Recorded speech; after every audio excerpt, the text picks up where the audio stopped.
በሕይወቱ ውስጥ የሚገጥሙ ፈተናዎች፣ የጭንቀት ማዕበሎችና የውስጥ ሰላም ማጣት ምክንያታቸው ምን እንደሆነ አስበህ ታውቃለህ? ብዙዎቻችን የምንዋጋው ከሚጠሉን ክፉ ሰዎች ጋር ይመስለናል። እውነታው ግን በአይን ከማይታዩ ክፉ ሴራን ከሚሸርቡ የጨለማ ኃይላት ጋር ነው። ዛሬ የምነግርህ እውነት ምናልባትም የሕይወትህን አቅጣጫ ወደሚደንቅ ሰላም የሚቀይር እውነት ነው። ሰይጣን አንተን ሳይሆን በአንተ እጅ ላይ ያሉትን አምላክ ያደለህን 5 ታላላቅ መሳሪያዎች አጥብቆ ይፈራቸዋል። እነዚህን መሳሪያዎች አንስተህ ስትጠቀም የጠላትህ መንግሥት ይናወዳል፣ ያንተም የድል ጉዞ ይጀምራል። አንዱን እንኳን በትክክል ከተጠቀምክ በሕይወትህ ላይ የታወጀው የጨለማ አዋጅ ይፈርሳል። የክርስትና ሕይወት በሜዳና በደጋማ መንገድ ላይ የሚደረግ ሰላማዊ ጉዞ ብቻ አይደለም፣ ይልቁንም በየሰከንዱ የሚካሄድ መንፈሳዊ ውጊያ ያለበት እንጂ። ሐዋርያው ቅዱስ ጳውሎስ መጋደላችን ከደምና ከሥጋ ጋር አይደለም ሲል ያስጠነቀቀን ለዚህ ነው። ጠላታችን ሰይጣን ደከመኝ ሰለቸኝ ሳይል ቀንና ሌሊት ይከታተለናል። ነገር ግን እግዚአብሔር ለልጆቹ የሰጣቸው መሳሪያዎች ደግሞ የጠላትን ምሽግ የሚያፈርሱ ብርቱዎችም ናቸው። ዛሬ በዚህ ቪዲዮ የእነዚህን 5 መሳሪያዎች ኃይል በጥልቀት እንፈትሻለን።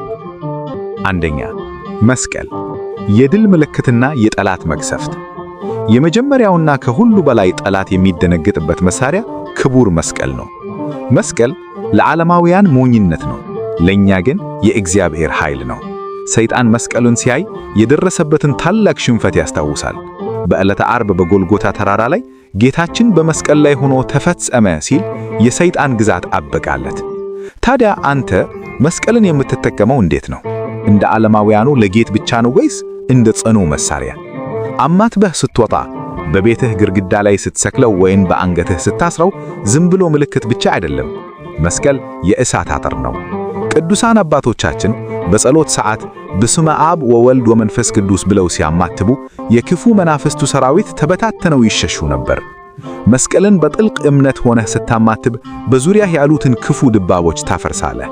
ሕመም ሲሰማህ፣ ጭንቀት ሲወጥረህ፣ ሰይጣን ክፉ ሐሳብን በልቦና ሲዘራብህ ደሙ በፈሰሰበት በመስቀል ምልክት ራስህና አካባቢህን አትም። ያኔ የጠላት ቀስት ሲሰበር ታየዋለህ። ሁለተኛው፣ የክርስቶስ ስም፣ የማይበገረው ኃይል። ሁለተኛው መሳሪያ የኢየሱስ ክርስቶስ ስም ነው። መጽሐፍ ቅዱስ ላይ በሰማይና በምድር ካሉት ስሞች ሁሉ በላይ የሆነ ስም ሰጥተው ይላል። ይህ ስም ለሙታን ሕይወት፣ ለታመሙ ፈውስ፣ ለታሰሩ መፈታትን የሚሰጥ ስም ነው። ሰይጣን ይህንን ስም መስማት አይፈልግም። ጌታ ሆይ ማረኝ ስትል፣ ኢየሱስ ክርስቶስ ሆይ እርዳኝ ስትል የምትጠራው ተራ ስምን አይደለም። የምትጠራው የጽንፈ ዓለሙን ገዢ ነው። በሕይወቱ ውስጥ ጨለማ ሲሰፍን፣ ነገሮች ሲመሰቀሉብህ አፍህ እስኪዝል ድረስ ስሙን ጠራ። በዚህ ድንቅ ስም ፊት የትኛውም የክፉ መናፍስት ኃይል ጸንቶ መቆም አይችልምና። የክርስቶስ ስም በልቦናህ ውስጥ ሲነግስ ፍርሃት ቦታ አይኖረውም። ይህ ስም ሰይጣን በአንተ ላይ የገነባቸውን የውሸት ምሽጎች በሙሉ ያፈርሳል።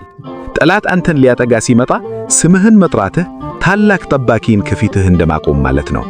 በእውነት ይህንን ድንቅ ስም በሺህ ዓመታት ውስጥ አሻግራ የሰጠችን ቅድስት ቤተ ክርስቲያናችን ክብር ይገባታል። ሦስተኛ፣ ንጹሕ ልብ፣ እንደ ቅዱስ ዳዊት። አምላክ ሆይ ንጹሕ ልብን ፍጠርልኝ በማለት ልበ አምላክ ቅዱስ ዳዊት እንደጸለየው ንጹሕ ልብ የሰይጣን ታላቁ ጠላት ነው። ሰይጣን የሚሰፍረው በቆሸሸ በትዕቢት በተሞላና በጥል በከበደ ልብ ውስጥ ነው። ልብህ በቂም በቀል ከተሞላ ጠላት በዚያ ልብ ውስጥ ዙፋኑን ይዘረጋል። ነገር ግን ንስሐ ገብተህ ልብህን ስታነጻ ጠላት መቆሚያ ያጣል። ንጹሕ ልብ ማለት በየዋህነት ፍቅርና እምነት የተሞላ ልብ ነው። እንዲህ ያለ ልብ ያለው ሰው ምንም እንኳን በዓለም ላይ ችግር ቢገጠመው በውስጡ ሰላም አለው። ሰይጣን አንተን ለማጥቃት መጀመሪያ የሚያደርገው ልብህን ማቆሸሽ ነው። እሱ በቅናት በክፋትና በዝምኑት ሐሳብ ልብህን ሊያረክስ ሲሞክር፣ አንተ በንስሐና በትሕትና ልብህን ጠብቅ። ንጹሕ ልብ ያለው ሰው ለእግዚአብሔር ምስጢር ቅርብ ነው። ጠላት ደግሞ እንዲህ ያለን ሰው መቅረብ አይችልም። አራተኛ፣ ስግደት፣ የትሕትና ኃይል እና ጥልቅ ምስጢሩ። ብዙዎቻችን ስግደትን እንደ አካላዊ እንቅስቃሴ ብቻ ነው የምናየው። ነገር ግን ስግደት ጥልቅ መንፈሳዊ ምስጢር ያለው መሳሪያ ነው።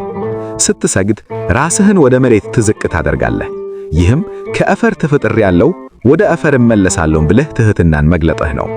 ሰይጣን በትዕቢት ምክንያት ከሰማይ ወደቀ ፍጥረት ነው። ስለዚህ የሚሰግድን ሰው ራሱን ዝቅ የሚያደርግን አማኝ ማየት አይፈልግም። ስትሰግድ የሰይጣን የትዕቢት አንገት ይሰበራል። በቤተ ክርስቲያን ሥርዓት ውስጥ ስግደት የአምልኮ መግለጫ ብቻ ሳይሆን የጦር መሳሪያ ነው። በፈተና ውስጥ ስትሆን መውጫ ሳታጣ ለፈጣሪህ ስገድ። ያ በግንባርህ መሬት መንካትህ በሰማይ ታላቅ ድልን ያጎናጽፍሃል። ስግደት ሥጋን ለነፍስ ያስገባል፣ ነፍስ ደግሞ ለእግዚአብሔር እንድትገዛ ያደርጋል። ከሁሉ በላይ በየቀኑ ለአምላክህ የአምልኮ ስግደትን በሰገድህ ቁጥር ሰማያዊ ምስጢራትን ወደ ማወቅ ትደርሳለህ። አንተ ለአምላክህ ግንባርህን መሬት ስታስነካ፣ እግዚአብሔር ደግሞ ነፍስህን ወደ ሰማይ ከፍ በማድረግ በጠላቶችህ ላይ ያሰልጥንሃል። አምስተኛ ጾም፣ የነፍስ መኖሪያና የጠላት ማገጃ። አምስተኛውና ሰይጣንን የሚያንቀጠቅጠው መሳሪያ ጾም ነው። ጌታችን ኢየሱስ ክርስቶስ ይህ ወገን በጸሎትና በጾም ካልሆነ በስተቀር አይወጣም ብሎ ያስተማረን አጋንንትን ድል የምናደርግበትን መንገድ ሲያሳየን ነው። ጾም ማለት ሆድን ከምግብ መከልከል ብቻ አይደለም።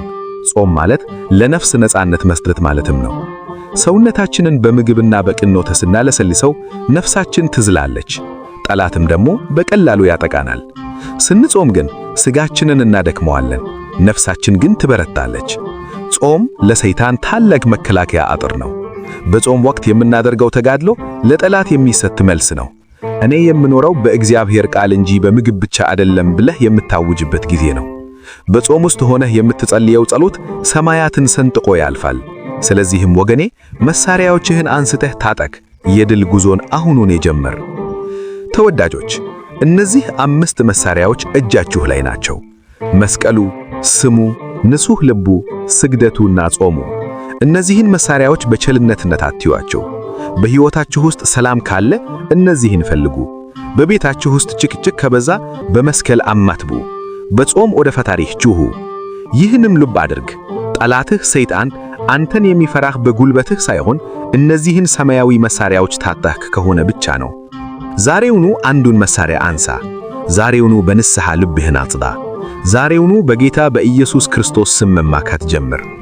ያኔ በሕይወትህ ላይ የሚመጣውን ለውጥ፣ የሚሰፍነውን ሰላምና የሚገኘውን ድል በዐይንህ ታያለህ።